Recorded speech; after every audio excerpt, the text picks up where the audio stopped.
Okay, part two. We're talking about how to find the reflected impedance ultimately in a transistor circuit. But I want to point out the method that we're using for all these things. Essentially what we're doing is one of two things. We apply a voltage and we see how much current goes in. So in this circuit here, if I wanted to know, if we didn't know what Zn is, I don't know what that is, what I would do is maybe I'd put 10 volts on it and I'd measure that 1 milliamp of current goes in, and from those two values I could say that Zn equals 10 volts over 1 milliamp, which is 10 k ohms for that circuit. So we've figured out the actual Zn based on measured values. This is exactly what we did in the lab. Now, we don't have to put in a voltage. We could also put in a current. So here's an example here where I inject a current of 1 milliamp into the circuit. And let's say I measure a voltage, inject 1 milliamp into this circuit. Don't know what that is. I get a resulting voltage across the input of 5 volts. So I would say that Zn equals 5 volts over 1 milliamps. So in this circuit, it would be 5 k ohms. So the method is the same. Put a voltage on it, see how much current goes in. Okay? Let's do that for another example here. So now this circuit here is not purely resistive. It actually has a 5 volt zener in it. Let's see what happens when I try this method here. So let's say here we'll do test point 1. Test 1. I'll put a voltage in of 5 volts. Now let's make it 15 volts. 5 won't work. So let's say I apply 15 volts to that circuit. So that's 15 volts. Current flows into the circuit. The zener drops 5 of it, putting 10 volts across the 1K. 10 volts over 1K would be 10 milliamps. So Z would be, so far as our test is concerned, Z would be 15 volts over 10 milliamps, which would be 1.5 k ohms if I'm correct. But we can see it's not 1.5 k ohm, it's actually 1 k ohm. So there's something wrong with this method. It's not giving us the right answer. And the problem with this method is that because there's a zener in there, which is a fixed DC voltage, we're not solving for impedance, because impedance is the changing voltage, not the DC voltages. We have to take those out of the test. So what we do when you have something like this, so if you're trying to find an impedance, what you do is let's do test 1. Let's do a test at a second point. Let's do test number 2. Let's put 20 volts into this circuit. So if I apply 20 volts, that's going to put 15 volts across the 1K, which would be 15 milliamps. So I would get 15 milliamps of current. So the Z would be 20 volts over 15, which comes out to, give me 1 second here, 1.33K. Again, not a right answer. And again, the problem is that I've got the DC voltage in there, which is messing up the equation. If I want to find an impedance by definition is the resistance to an AC voltage and current, or the changing voltages and current. If I want to find the impedances, I need to take not V over I at a single point, but delta V over delta I. So in this case here, my two test points were 15 volts and 20 volts. So the change in voltage there would be 20 minus 15, which would be 5 volts. Between the two tests, I had a change of 5 volts.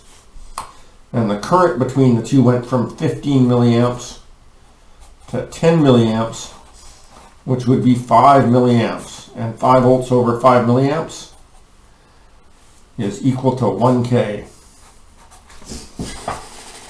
So in order to find Zn, applying a voltage and a current has to be a changing voltage and current. In the lab, we put in a sine wave, which is naturally a changing voltage and current. And the current that we measured is also a sine wave. So it comes out to a proper Zn.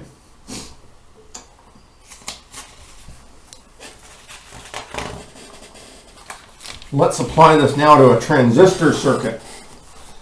And this time, instead of putting a voltage on it, I'm going to inject a current because it just seems to work a little bit easier. So my first test point is going to be inject 1 milliamp. 1 milliamp. So if I apply 1 milliamp into this circuit, the transistor with a beta of 99, it's going to amplify that 1 milliamp 100 times, and it's going to put it through this 100 ohm resistor. So that would be 100 milliamps through a 100 ohm resistor. That's 0.1 amps through 100 ohms. That would be 10 volts across this resistor, plus the 0.7 volt diode drop. If I inject 1 milliamp, the voltage would be equal to 10.7 volts. That's test point number 1. Test number 2, let's put in 2 milliamps, inject 2 milliamps into this circuit. That would result in 200 milliamps going through this 100 ohm resistor, which would be 20 volts plus the diode drop. Then Vn would be measured as 20.7 volts. So here I've got two test conditions. Z is delta V over delta I equals 20.7 minus 10.7 over 2 milliamps minus 1 milliamp, which is 10 volts over 1 milliamp, which is 10 k ohms. Wait a minute, I thought it was 100 ohms. And it is 100 ohms. When I stand here at the emitter, if I'm sitting in the emitter and I'm looking straight down at the resistor, I see it as 100 ohms on the emitter side. But when I come back to the base and I look at that same resistance through the base, all of a sudden it looks like 10 k ohms. What's happening is that as I inject a current, if I put 1 milliamp of current in here, there's 100 times that current going through this resistor, and so the voltage across the resistor rises 100 times faster. So the voltage rises 100 times faster, or beta times faster, which means that the impedance from the base side is seen as being beta times larger. So we get to this conclusion that when we're analyzing transistor circuits, if we're looking into the base of a transistor, if I have a resistor over here, if I am looking into the base of the transistor, the Zn of that base will be equal to beta times Re. Whatever resistance is down on this side, you need to multiply it by beta. And actually that's an approximation because the current is 101 times bigger. So that is an approximation.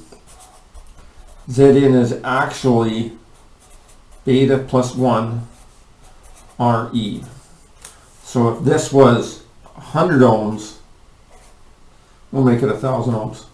If this was 1,000 ohms, if I was to redraw that resistor on the base side, I would consider it to be, so I'm moving Re. I'm moving Re from this side over to this side. And when I do that, I multiply it by beta plus 1, so it would look more like 100 k ohms. Likewise, resistances that are attached to the base. RB1 and RB2. These are the biasing resistors. If I am at the emitter, and I look this way into the emitter,